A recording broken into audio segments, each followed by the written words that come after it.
How are you? Good. How you been, man?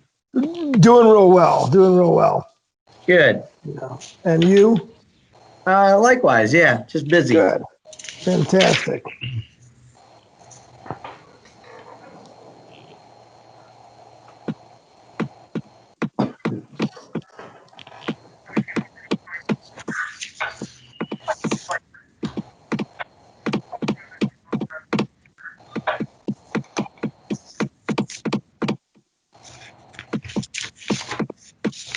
Hey, Joe, the word is on the street, the boys play Cleveland Heights Friday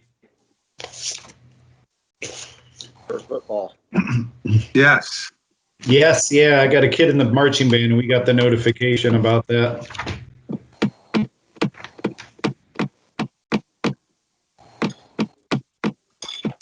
I got a grandkid on the football team. There you go. I'm glad to see him keep going. Well, I don't know if this is a playoff or a pickup game. I think this is the pickup game since they lost against Mayfield. Friday, yeah. Can't JV Saturday. I think Ohio said they could do maybe up to 2 pickup games, I heard, but I don't know if that was accurate. I could be wrong on that.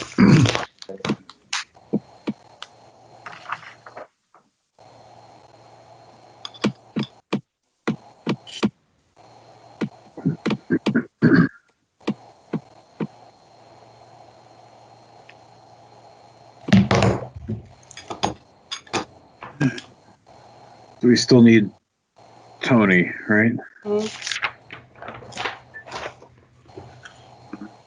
That's a lot of hustle. Chris Koblenz, are you on? You might be muted. I'm sure you want to be able to talk, so you might want to figure that out. I see you on here, but I don't hear you. Who? Chris Koblenz? Oh. I don't see him now. I saw him come in, but I don't see him listed. I see him at the bottom, a little CC. Oh. Yeah, there he is.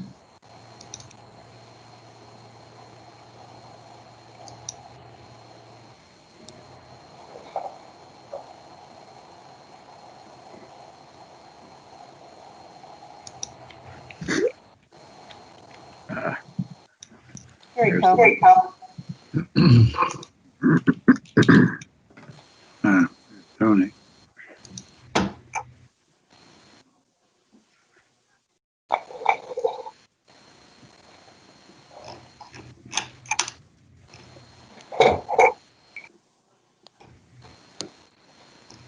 All right, well, I think that's everybody, so we can get started. Mr. Velada is not going to be on tonight. No. Susan, if you're ready. Yep. All right. Ready? Pardon me? Are we ready? Yep. Okay, Mr. Westbrooks, you're here. Here. Mr. Schiavone? Here. Mr. Cox? Here. Mr. Roberts? Here. And Mr. Velada is absent today.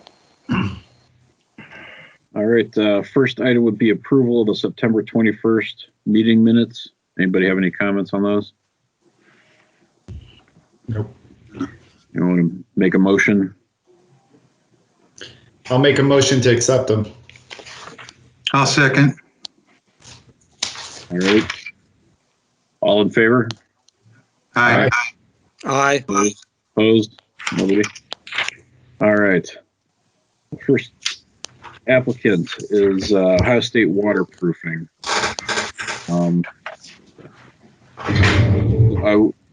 We know the background on this one, so maybe we'll just jump straight into Mr. Francis' comments on the lot split consolidation. Whenever you're ready. Sure. Thank you, Mr. Chairman. My report dated October 11th regarding the temporary access easement and lot split. So this has been talked about for some time with the Planning Commission. And the conversation kind of centered around at first the need for the applicant to go to the Board of Zoning Appeals and achieve some of these items through variances. the gravel access drive, 10-foot gravel access drive, the temporary nature of the non-conforming residential use in the back, a lot split without frontage on a dedicated road. It's my understanding that the applicant did go to the planning commission and receive some variances. So I don't know what, if any, conditions were placed on those variances. So that's something maybe the city staff, maybe Mr. Monaco will be able to let us know that this evening. But I do believe they were granted. So my concern really isn't not necessarily the temporary lot split. It's really more of the enforcement mechanism of how does the city enforce the future combination of that temporary residential used land back into the main parcel when the couple that's currently residing in the house eventually leaves the property. And so I don't know if BZA addressed that or not, but I do think that is a concern. How do you sort of enforce that in the future? I've suggested, and I think I suggested early on, that the applicant consider a development agreement with the city that would place some additional safeguards in for the city to ensure that, again, that future combination of the property, so that the backland that's residential used would be combined into the what will be after this lot split's eventually approved, would be one single parcel, all for the use of some industrial use and not residential. So I did state my recommendation. I think that the temporary lot split plan can be approved subject to, I suggest creation of a development agreement that addresses future combination of the temporary lot split property into the main property when the existing couple does leave the subject site. And then 2, future elimination, and I'd like to think demolition of the residential home and accessory building. And again, a mechanism to address that could be a development agreement.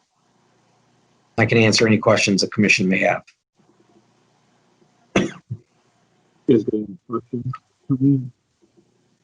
Kevin, Yes, could I ask a question? please do. At one time, the last time this came up, there was going to be a life and there was a life estate. I wonder if that agreement would be part of this, or should it be coordinated with this development agreement? Maybe put together with it, or shouldn't it be coordinated with the life estate, whatever that is? The life estate was supposed to be designed how these people would leave their land. They could live there as long as they wanted, but if they ever left it, then it would revert to the Ohio State waterproofing. Maybe Brian can answer that one.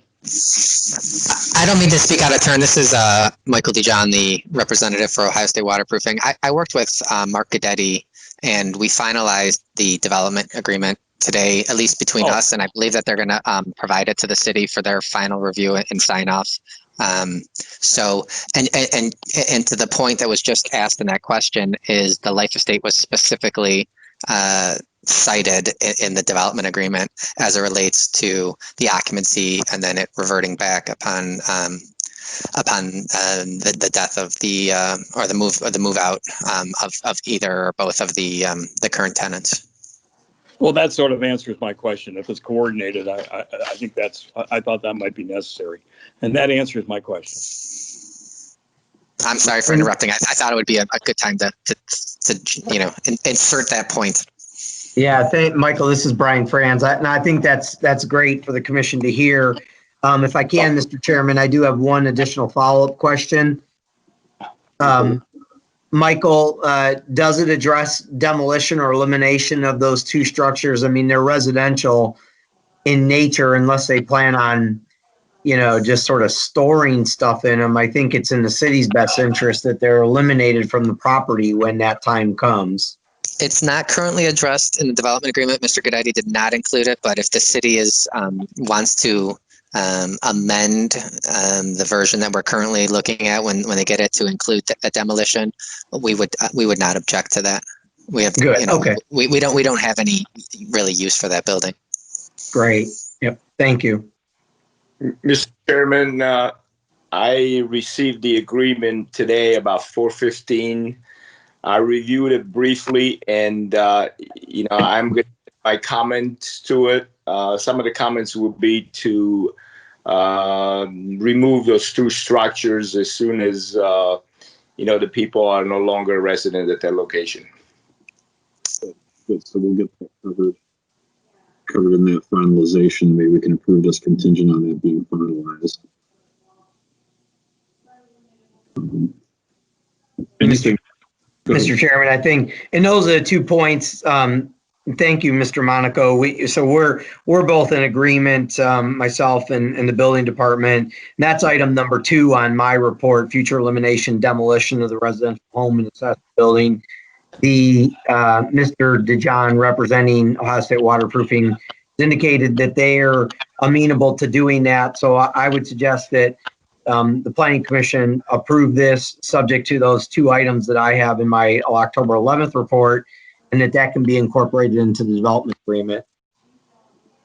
All right, is there any more discussion on this? All right, I'll go ahead and make a motion that we approve the lot split subject to finalization of the development agreement to include 1, the future combination of the temporary lot split property into the main property, and 2, the future elimination or demolition of the residential home and accessory building. I'd second that. All right.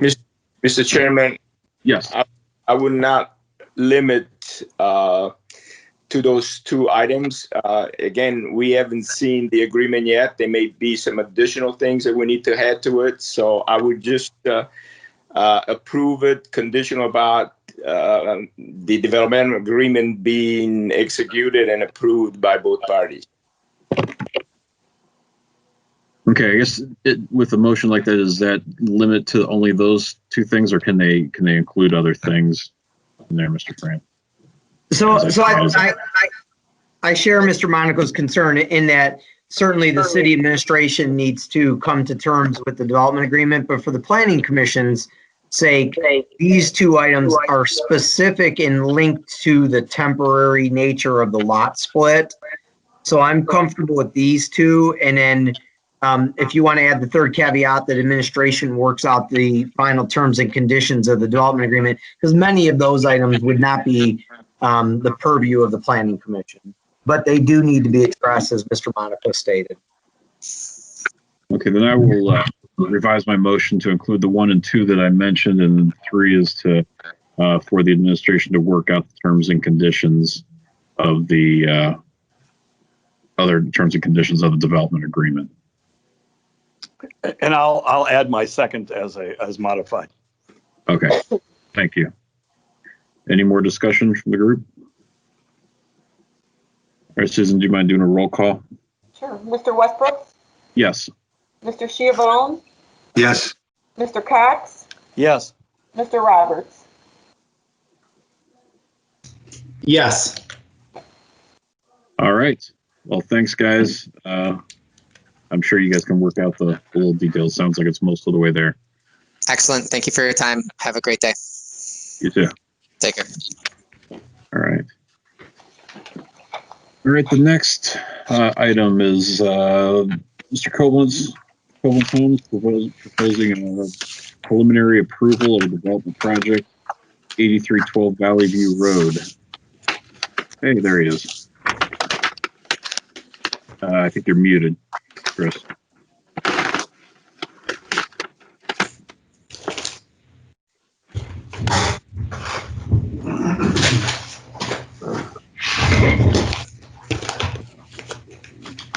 Still have you there, Chris? Are you guys able to hear Chris? This is Matt Weber. No. No? Okay, he was saying he might have be having technical difficulties. Chris, if you can hear me, why don't you call and I'll put you on. We'll see if we can do it this way.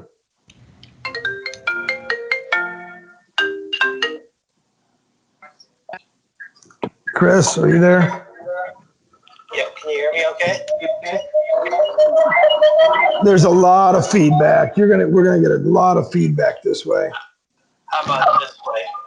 Can you guys hear Chris at all? Sort Can of. hear him. There's We'll a see. little microphone with a line through it. Can you- No, we're gonna get a ton of feedback, Chris. Maybe disconnect and try filing in again. Chris, can you try going back in? Or turn his sound off Yeah. on his computer. Can you hear me now? Yes. Yeah, we hear you now. Yes. All right, good. Your delay or are we good? Loud and clear. Yeah, seems to be okay. Depends on what you say. They might use that to their advantage. So Chris, I know you came in before with this really preliminary. Why don't you go ahead and give us an overview of what you're proposing again, just to kind of refresh us, and then we'll go over Mr. Francis' comments. Yeah, last time I had a really kind of a consultant meeting, trying to get guidance on things we've done with the property. And since then, I've talked to Brian, I've talked to the mayor, talked to me about what. Hey, hold on just a second, Chris. It's like seems to be very, very quiet. Matt, I don't know if you can move your phone that he's talking on closer to the speaker or closer to your microphone, or if it's right up on it anyway already. he is actually speaking through his over his computer. own Yeah. Okay. There's no Can you audio. hear me now better? Barely better, but a little bit. I'll try to talk loud. Is that better? That is a little bit Yeah. better. Talk loud. Okay. Yeah. Zoom every day. It seems like we should. It's crazy. But no, we're trying to do 14 lots. With talking to the city, it seemed like they were leaning towards wanting me to do a private street and not a public street. I really would like to do a public street. I meet all the zoning code. For that, it's only 14 lots. So that's why it says private, was because that was the direction I was given, but really think it should be a public street. I think it really makes sense to have it a public. That's where we're at. We designed it for whichever way we can get approval. Okay. Mr. Monaco? The go lots ahead, will Chris. be just very similar to like Lake Forest, Thousand Oaks, Rolling Hills, Bel Air Circle, which is just 8 lots. That's what it's designed. It's going to be 14 lots. They're larger lots. They're not little cluster lots. They're all over a half acre. They meet all the code. So, and I think it sounded like I need approval to have it a private street, because code is that it needs to be a public street, which again, we would like, but.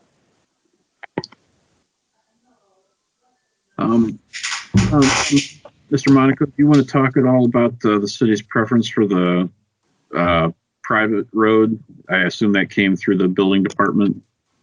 That is correct. We had a couple meetings to discuss that, and the city position at this point is that that should be a public street and not a private street. It should be public, or it should be private? Should be private street. Private street. Private. Okay. I guess with that being said, so it's a little bit of background. Mr. France, do you want to go over your comments? Sure, I can. Thank you, Mr. Chairman. My report dated October 11th, and this is for the Valley Reserve Development major subdivision. And as Chris Copeland said, I have talked to him a number of times on just looking at the sort of the technical requirements of the code, and this all stems back to about almost a year ago when he first brought this into the city to initially take a look at. So I did a review of the zoning code requirements as well as the subdivision requirements. The zoning code requirements, there's no concern. The lots range in size from anywhere from 20,499 square feet upwards of 34,155 square feet, with the average lot size being about 26,357 square feet. So they more than comply with the code requirement of 20,000 square feet. The lot width complies for all 14 lots, as well as the setbacks. Those comply as well. So there's no concerns with the zoning code requirements. It gets into the subdivision requirements where some things start to come into play. Now, for preliminary plan, section 110906, what's been provided by Mr. Koblenz and his engineer comply with the code, with the exception of some of the technical requirements, and we'll go through those. But for a preliminary plat standpoint, there's more than enough on the plan to move forward. Again, with the big exception of this public versus private issue. What we don't know under section 110907B, that does require covenants or restrictions be supplied. I don't think Mr. Koblenz is proposing any, but if he is, those would need to be supplied and approved by the city. And when we wrap up here in just a minute, I'm sure he can answer that question. The next item relates to the cul-de-sac, the length of the cul-de-sac. Section 111701K2 states that cul-de-sac streets are limited to 600 feet in length. The Planning Commission, however, can approve greater than 600 feet provided it doesn't exceed 1,500 feet. Many streets in Macedonia, the cul-de-sacs exceed the 600 feet, and Commission has historically approved those. And so I don't have any concern with it. In this case, the private road is about 703 feet. That's to the back of the cul-de-sac pavement. What is more of an issue, and it does get to this public-private issue, is it appears to provide a 20-foot wide reservation strip to serve the land to the west. And I don't necessarily have a concern about certainly supplying or serving the land of the west. In fact, the code sort of requires that, but that all relates to a private or a public road. So if this were a public road, ideally what you'd want to be able to do is have that land opened up to provide access to the west and be able to run a continuous road from Valley Court back up to the main road to the north. So that is something, as we get into this discussion of public-private, to determine if this is going to go private street, then we wouldn't necessarily have that concern to be able to provide that future connection. Although I do think that still remains to be good planning, public or private, to be able to connect back up to the main road. The next item number 4 in my report, states that what's provided on Valley Court shows a 60-foot, basically a right-of-way, again, which is a public road standard that sort of implies a public road. But actually under 111702A4B, only a 50-foot right-of-way is required with 27 feet of pavement, which I think meets the code. I suppose they could do the 60-foot if they wanted to, but by standards under the subdivision regulations, only 50 are required. The setbacks do appear to be adequate, and they, again, are designed road standard. 111703B7 states that, and this is the big one, states that every lot shall abut on a public street. So within the subdivision regulations, 111703B7, it specifically states every lot shall abut on a public street. So if this is going to be a private road, some action needs to be taken to allow it to be a private street. And then item 6 relates to sidewalks, street trees, and streetlights. Chapter 1121 does require those. Right now, it doesn't appear as though sidewalks are being proposed. And so that should be a discussion point with the applicant. I mean, albeit it's a sidewalk to nowhere, but I think one of the things we learned, it's been an ongoing trend for many, many years now, but certainly even more so now with COVID, more people are wanting to get out and about and walk. Even on the private streets that the city has recently seen, they've had sidewalks as well. So that should be addressed by the applicant. And then finally, open space is required pursuant to section 11-1701 N2 and within chapter 1127. The applicant's proposing the required 10% open space, excuse me, be in the form of the stormwater management basin. Section 11-1701 N2 does provide an opportunity to eliminate or modify the green space when appropriate. It's a pretty small development, 14 units. I think having sidewalks is important, but having some defined recreation space is probably not necessary on a site this small. But that's up to the planning commission to have that conversation with the applicant and make that determination. So again, the proposal complies with the preliminary plan standards outlined in 110906. Meets all the zoning code requirements for R1 lots, but the main issue is that public-private issue that needs to be worked through. I can answer any questions you may have. Commission members, does anybody have any specific questions? Brian, could I ask a question? Absolutely. Well, I mean, Kevin. Brian, I guess I'm confused on this 11-1703B7. Every lot shall abut a public street. This is subdivision. There's a ton of subdivisions that don't abut a public street. I mean, I live in one. How does that work? I mean, why is that even in there? Well, generally, these rules and regulations were put in place at a time when the city's policy was they wanted single family lots or residential lots to abut onto a public street. At the time, the policy was that they wanted the city to take those and maintain those streets. If the policy now is private streets are okay, and we have done some, I'm just saying that's a policy decision and just a mechanism needs to occur, an action needs to occur to recognize that these are private. Well, will they need a variance or something, or can we say that it's really not necessary for one little street down there with just 14 lots to make that a public street, unless maybe the developer would like it that way, so the city takes care of it. I guess that's the point. I mean, that's certainly the point. I mean, a residential developer and only having 14 lots would certainly prefer to make it a public street because they don't want to burden those 14 lots with maintenance and future maintenance of an expensive asset spread out only over 14 lots. Now, with that said, again, that's a policy question. The basin itself, those are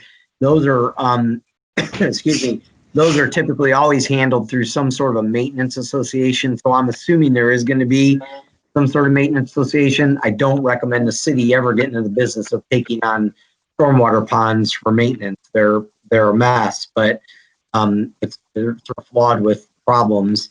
But I don't think that's the case here. I suspect there'd be a maintenance association for the stormwater pond. The road, again, being private, would just need to be handled somehow through the planning commission. The Board of Zoning Appeals can't grant a variance, to my knowledge. They can't grant variances to the subdivision standards. Their purview or jurisdiction is within the planning and zoning code, specifically the R1 chapter. If there was a requirement or a standard that they couldn't meet with the lot size or frontage or setback, that would be under the purview of the Board of Zoning Appeals. But we could certainly ask Mr. Guidetti how his preference is.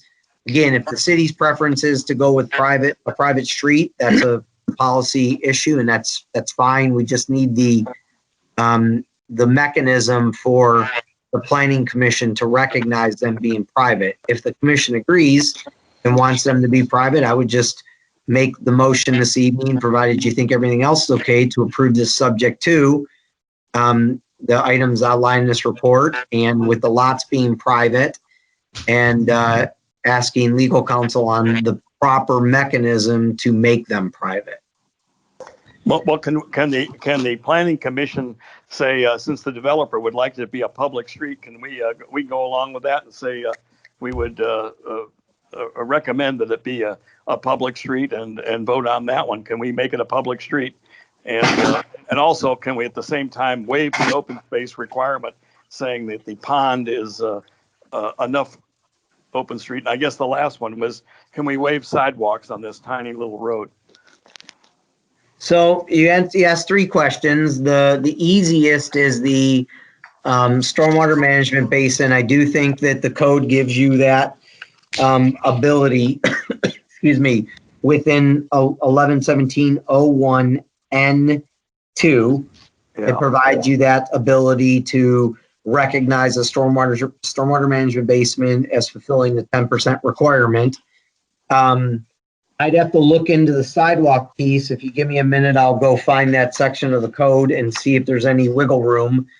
And then as far as the planning commission saying that you recommend it be public, I think you certainly have the right to recommend something, but if the policy that administration and council is that they want it to be private, yours is just a recommendation at that point. So I would refer that to Mr. Guidetti to determine what the most appropriate response and mechanism would be.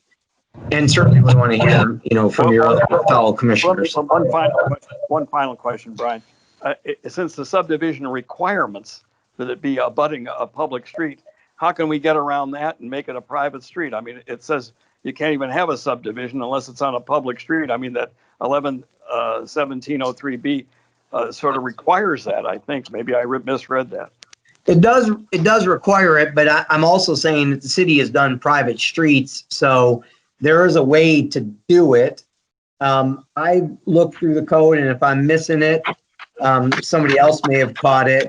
I don't know what that mechanism is, but the city has allowed private streets. I think the recent one that Pulte Homes was building on, I think those are private. And then we just had I forget the subdivision, we just had third phase of a development, and those were private streets. So there's a way to do it.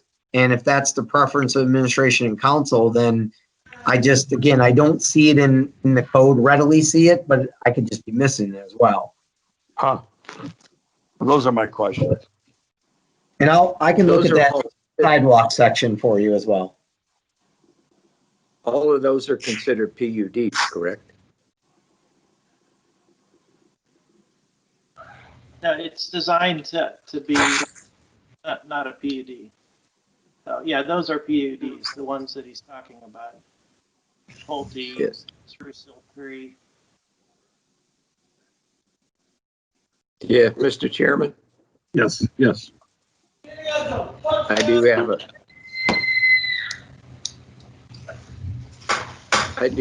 a concern. Go ahead, Mr. Bell. And please refer back to the fire code requirements and of course, there was no scale on that plan, so it made it difficult to try to make a determination on that.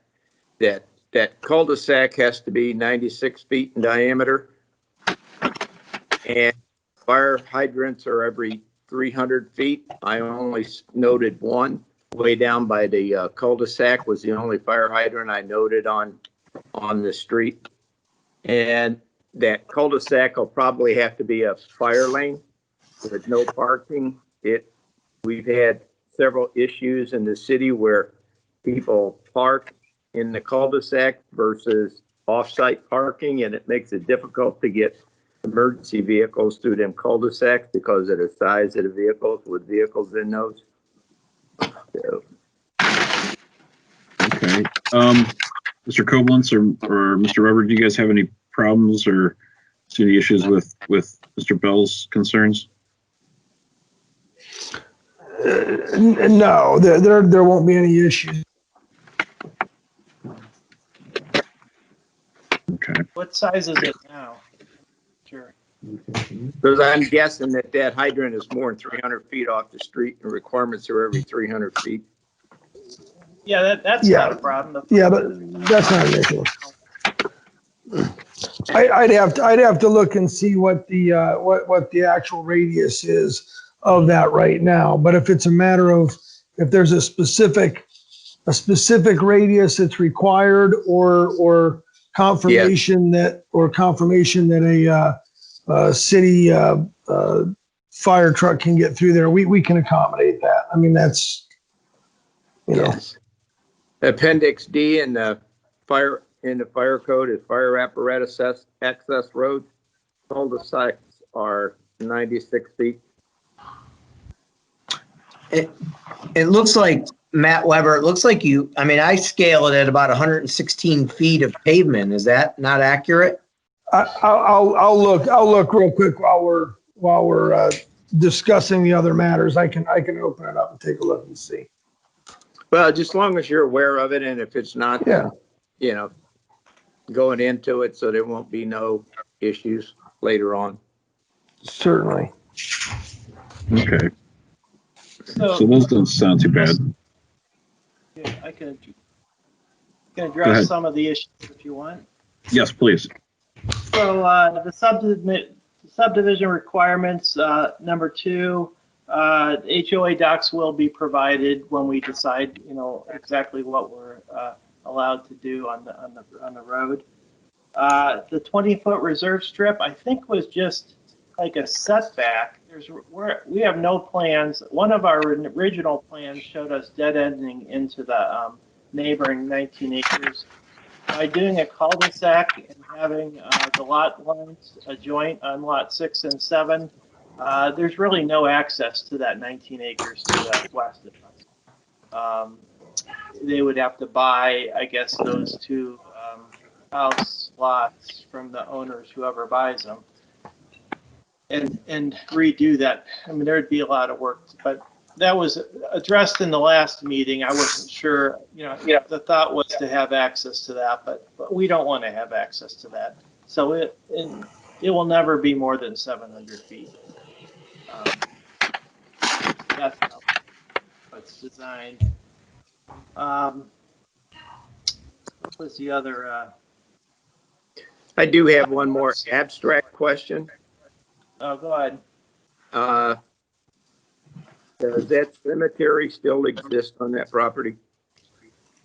It's not on this property. It's to the 19 acres to the west of us. So that wraps around the south side of this property as well, and it's about 50 to 100 feet off the southwest side. So it's not going to be involved in your development? Nope.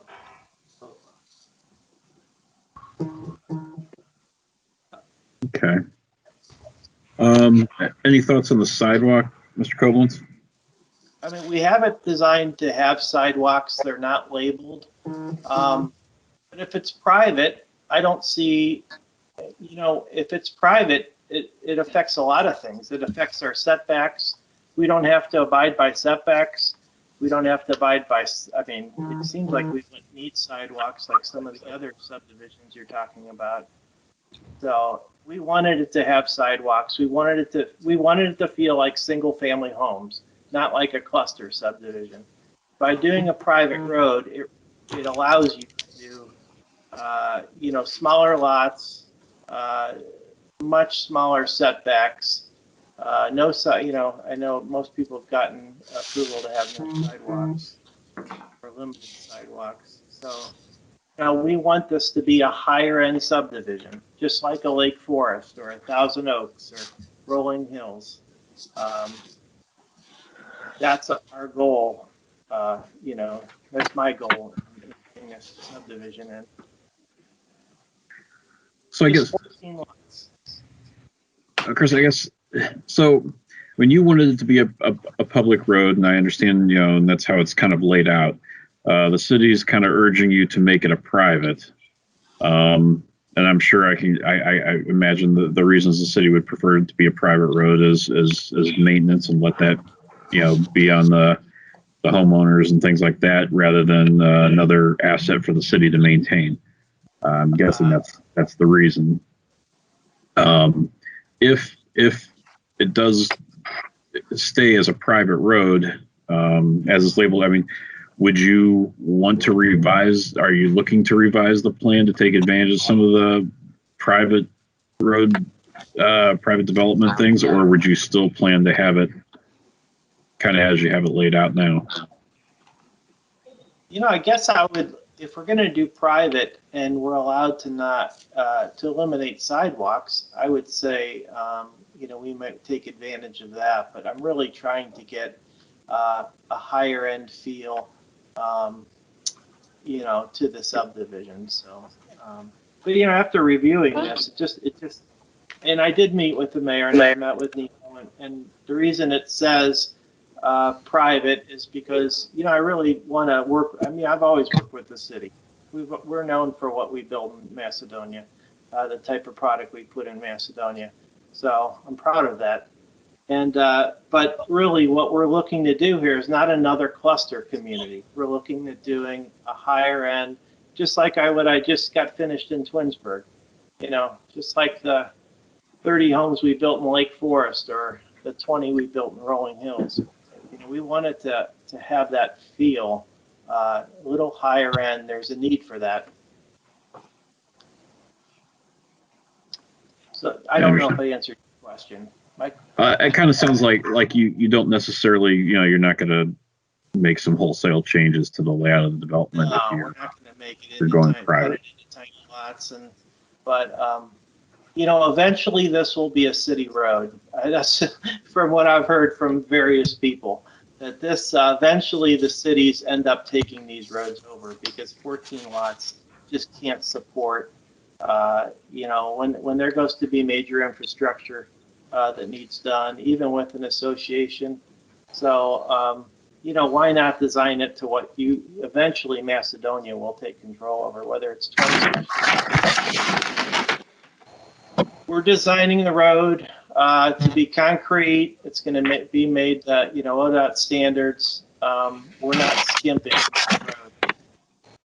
We will not have a river run or a Whispering Woods road when we're done. We're going to have a quality built, good sub base. Everything's proof rolled, stabilized. So it's going to be a, well built street. Low maintenance. That's good to know, because if it does ever end up being taken over, it's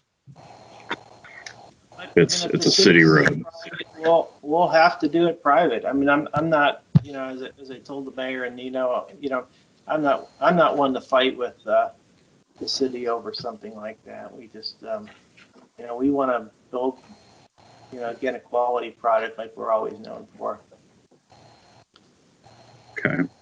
Mr. Chairman. Pavement section down below, you can see where we have the sidewalks shown. They're just not called out on the improvement plan. Over here. You see the 5-foot strip, 5. Yep. Quarter per foot. Somebody else have a question there? Mr. Chairman, it was me, Brian. I just wanted to go back and double back to the question that was posed to me, which is the sidewalk question. Under 112103, it states the Planning Commission may require that sidewalks be constructed on one or both sides of the streets, irrespective of the width of the lot, where they be essential to pedestrian movement and safety. So it says it's may, so I suppose it does give you some ability to waiver that requirement. And then regarding the dedication of the road, the other question that was asked of me, Mr. Cox asked about, can the Planning Commission recommend it? So the answer is yes. Under 112502, chapter 1125, section 112502, dedication for public use. Letter A states that approval of a plat by the Planning Commission shall not be construed as an acceptance or an establishment by the public of the dedication of any street, highway, way, or open space shown on a plat for public use. So what that says is you can recommend it, but then it goes on to say in letter B, the acceptance or establishment of such streets or open spaces for public use rests with council. So you can recommend it, but ultimately at the end of the day, it's the council's decision under 112502. So I just wanted to go back to those two questions. Okay. Commission, what other questions does anyone have?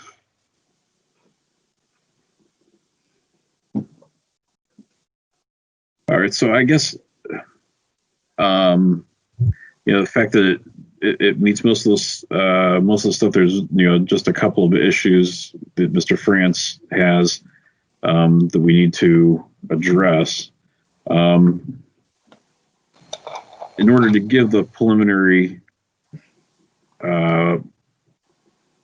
approval of the development, Mr. France, could you summarize what we need to address? So I think we're going to approve that. Sure. I think all the requirements under 1109 for a plan have been fulfilled. So then within the subdivision requirements, there's some technical items. So under item number 2 on my report, and as the applicant stated, they'll provide the covenants restrictions for review. So I would, if the commission were inclined, I'd recommend approval of the preliminary plan subject to future approval of the covenants and restrictions. I do think that access should be provided to that adjoining land. I wasn't following that conversation, but parcel 3302227 is an 18.82 acre parcel adjoining this property to the west, and it has direct access. I mean, it's the only thing separating that land and this property is a parcel line. So in my opinion, it would be proper planning to show a future road extension. Now, that gets into the issue. If this is going to be a private road, we can't force somebody to extend their private road and take on that burden. If this were a public road, then we would be saying, I'm sorry, you need to provide access to that adjoining land because it only makes sense from a traffic and transportation standpoint to connect that property, that almost 19 acre parcel that someday could be developed residentially. So that's up to the commission, but that should be part of your approval recommendation. And then you need to opine on the nature of public versus private. And then that would then also lay into the issue of sidewalks, if you're going to require them or waive them, street lights, are they going to be required? Typically, those are on a public road, that's required. And I do think some type of street lights should be provided in this development, public or private. And then you'll also then have to provide some, you'd have to opine on 111701 N2 about the open space and if the basin's acceptable as the open space. And again, I just want to make it clear, I'm not in any way stating it should be public or private. I'm just pointing out the obstacles, if you will, or impediments to an approval and what you have to address. Again, as I stated, the responsibility of public or private really lies within the hands of council. If it goes private, some setback standard has to be used, and I would agree with Mr. Koblenz. If you're trying to design it to be sort of larger estate type lots, you'd probably just stick with what you have shown on the plan. But then the issue of the sidewalk would need to be discussed. Okay, so on the issue of public versus private, Commission, my opinion would be, Mr. Koblenz appears to be willing to do this private, and it's clearly, according to Mr. Monaco, it's the city's desire to have it be a private road. I'm not necessarily inclined to go against the recommendations of the administration when it comes to that. I don't know if anybody else feels strongly one way or the other.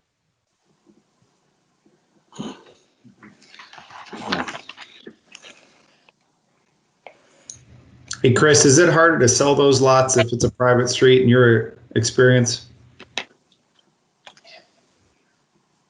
I mean, you want me to be honest? I think there is some pluses. You could sell it as an exclusive street, but on the flip side, I think eventually, it's also, you have a monthly fee. So nobody likes a monthly fee.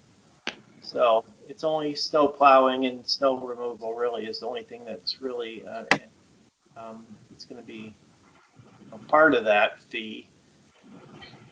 But yeah, but if it is private, I guess I would some of these regulations don't apply to the street, meaning like some of the setbacks I would want changed. And why would you have sidewalks on a 700-foot street? But on a public road, I'm willing to do sidewalks and the setbacks, but on a private road, it just seems like, our setbacks can be, more like Twinsburg, where you're 75 instead of 100 from the center line. So it allows you to do more with the lots. Well, I guess that's. Oh, go ahead. I'd want some compromise, I guess. You actually have to make an exception to make it a private road. That's why. The more after I met with the mayor and Nina, that's why I started looking like I don't even meet code if I'm private. So, but then, maybe we do a 50-foot right away and then 75-foot setbacks. I guess that's Brian, let me ahead. ask a question. On the public and private, it's like Chris says that we'd have to be making some exception for our recommendation. Why don't we just say, in accordance with 11-1703, every lot shall abut a public street. We'll leave it at that and let the council overrule it and look for their own exception. That's the way I would think about it. And make it a public street because that's what's required. I don't know why should we be trying to crawl around our statute? And as for if it's a public street, then we have to get some. We're going to have a private connection with the 17 acres to the west of there. I don't know how we even bother with that. Let council do that, I would think, because we don't know. The other owner would have something to do with this. I think that particular issue strikes me as kind of an odd issue, is trying to make some arrangement where there's a right of way going into acres you don't even own. I guess some of the. Oh, go ahead. Well, that's fine. You said a lot there, and I would hesitate saying, I do think council, obviously under the code, the subdivision regulations, they have that responsibility. But if Mr. Koblenz is saying he would want to reduce the setbacks and such, and that's fine. I mean, if it's going to go private, he could certainly do that because they're different, right? There's not the standard of a setback is from a public road. So I think we'd have to work through what that means, but that would be it'd be a different plan than necessarily what we're seeing here. And would you rather know that and recommend it that way, and so when it comes back to you as a final plat, you'll know what you're getting? Because he needs to come back to us, with a final plat, which also is interesting because you get a final plat to be able to record the lots. It doesn't necessarily mean it's going to be dedicated infrastructure. but he will have to be able to record those lots. So that's come back here to get the final plat. Do you kind of want to know what you're going to be getting into before you just say, well, we want it to be public, and then it all changes, and then you don't know what you really approved? I guess that was kind of where I was leading with Mr. Koblenz. If he's being encouraged to make this a private road, do you see it changes to the plan? Maybe not smaller lots, but if you want to reduce the right of way, if you want to change the setbacks, if you want to things like that, the negotiating part of it that you kind of mentioned. I'm just wondering if this needs to be dug into a little bit deeper. Maybe some conversations with the city or Mr. Combs, maybe revisiting your plan to kind of say, okay, if I'm doing private, here is what the plan is. Because what you're showing now is not necessarily taking advantage of those issues. You're showing sidewalk, you're showing the larger setbacks. If we were to approve this as a private development, and then you wanted to come back and make changes, then it was kind of a waste. If we recommend it as a public, the administration is not necessarily going to be in agreement with us. I feel like there's I don't want to hold you up at all, but I also feel like there maybe is a little bit more thought that needs to be done to make a decision on what you really want to do. Does that make sense? Yeah, I think it's a little vague on what we can do. Like, can we change the setback? So if we said tonight, okay, we're going to change these setbacks from 100 foot from center line to 75, and no sidewalks, is that something you could approve? And we'll make it private. Doing a 50-foot right away.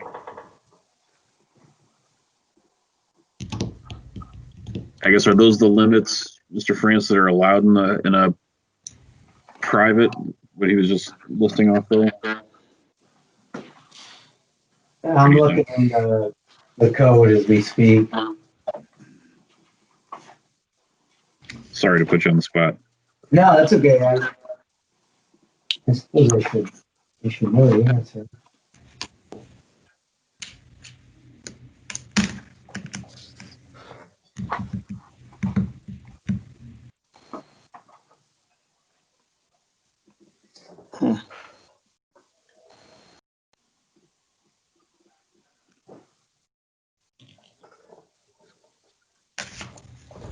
So as I said earlier, my intention was, hey, we'll design it to public standards, but do it private. But, the more I look into, I got some of the, review and realized that, this doesn't even apply. So, why couldn't we change some of these things that I thought were maybe a little more set in stone? And I wonder if some of that needs to be, dug into a little bit. Do you want to take a chance? If you're going to be going private, do you want to look at your plan again and possibly revisit some of these elements? So, Mr. Chairman. Yes. So I think I actually think.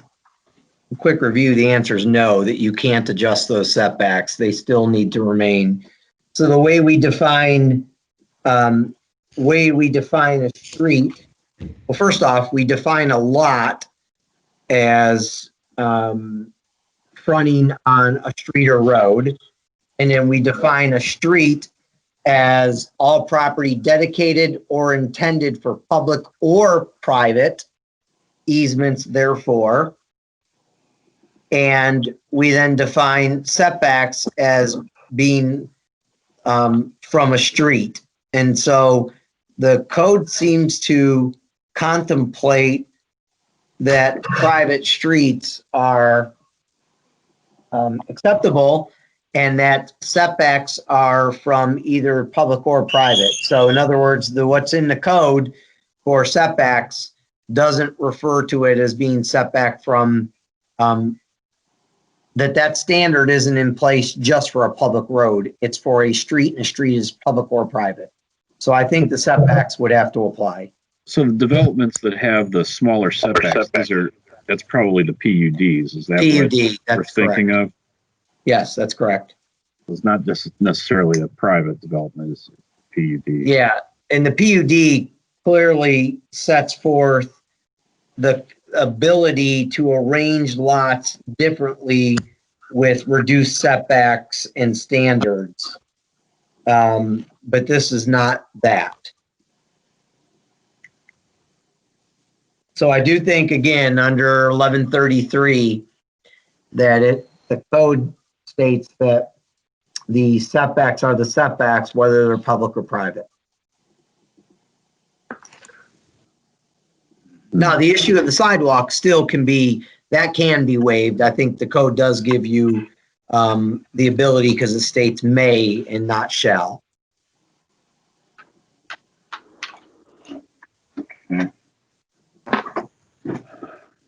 So that being said, if we can get it approved as, I mean, if really the setbacks can't change, sidewalks could, can you approve it that if it is approved as a private road, sidewalks can be waived? Approved as a public road, we must have sidewalks? I think the commission has the ability to waiver from sidewalks, whether it's private or public. Yes, I guess we can. Yeah. Go ahead. Sorry, as I say, it states in 112103, the planning commission may require that sidewalks be constructed on one or both sides of streets. So it gives you that ability to waiver.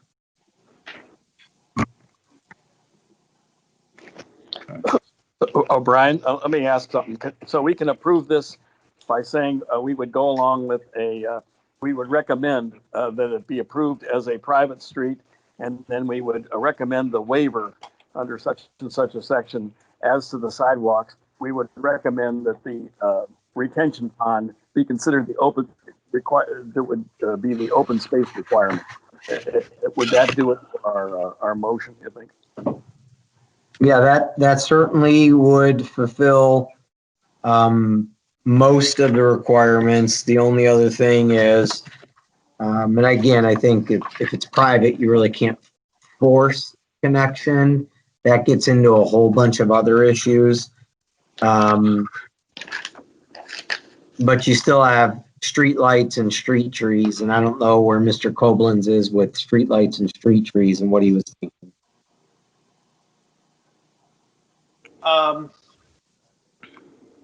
Yeah, I mean, well, I'm okay with street lights and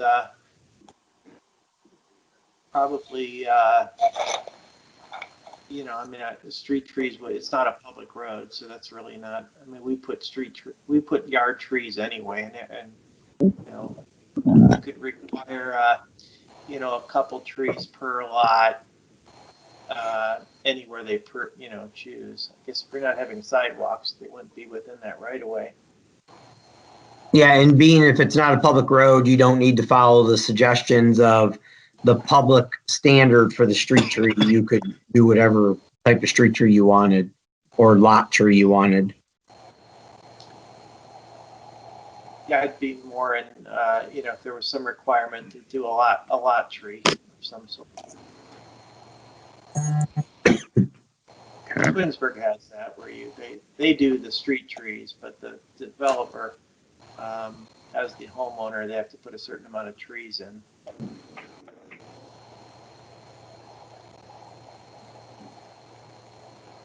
Okay. So yeah, I like the suggestion of approving it as is minus sidewalks and the open space, using the retention as open space. That's a good compromise. Okay, well, You go know, ahead. if you want to put in there something about access to the 19 acres, Brian and I can look at that, or Matt and I can look at that a little bit closer. But right now, the people to the west have no interest in selling. So I'm sure that could change. But if it's a private street, I'm not sure what the point would be. Yeah, as much as I'd like to see, connections made between things, as a private road, they're not gonna, you're probably not gonna want it, and the residents are definitely not gonna want, another neighborhood that's not paying for these roads, and it's not part of their development coming through there. All right, I'm gonna take a stab at a motion here. We can talk more about it after, I guess. I'd like to make a motion to approve the preliminary plan, contingent on submittal of the covenants and restrictions, approving it as a private road, minus without the requirement for sidewalks, with the retention basin to be considered as the open space, but still requiring some street lights and street trees. Mhm. Is there a second for that? I'm thinking. I guess I'll second that. I was muted. I'm muted. All right, so the discussion on the motion. Mr. France, did I miss anything? Mr. Westbrook, you did a fantastic job. I think it captures everything that we've been talking about. Okay. Commission, any more discussion on that motion? All right, hearing none. Susan, would you like to do a roll call? Sure. Mr. Westbrooks, Yes. Mr. Schiavone, Yes. Mr. Cox, Yes. Mr. Roberts. Yes. All right. All right, appreciate everybody's input, and thanks for working through all this. So, All right. Not a problem. Glad to work with you. Thanks, Chris. Matt. Thank you. Good seeing you, Brian. Thanks, everyone. Likewise. Thank you. all right. All right, that's all we have on our agenda. Susan, anything else important Not that I know of. you noted? Next meeting, November November 16th. All right, and as far as I know, we'll still be doing the Zoom, Yep. unless some miraculous thing happens and this COVID goes away, but I don't think it'll happen before then. All right, well, thanks everybody. Someone will make a motion to adjourn. Or does anybody else have anything? Commission members, Mr. France, anything? No, sir. All right. So might want to make a motion to adjourn. So move. I'll second. All right. All in favor? Aye. Aye. Aye. All right. Dinner time. Thanks, guys. Thanks, Thanks, guys. guys. All right. Talk to you later. Good night. All right. Bye.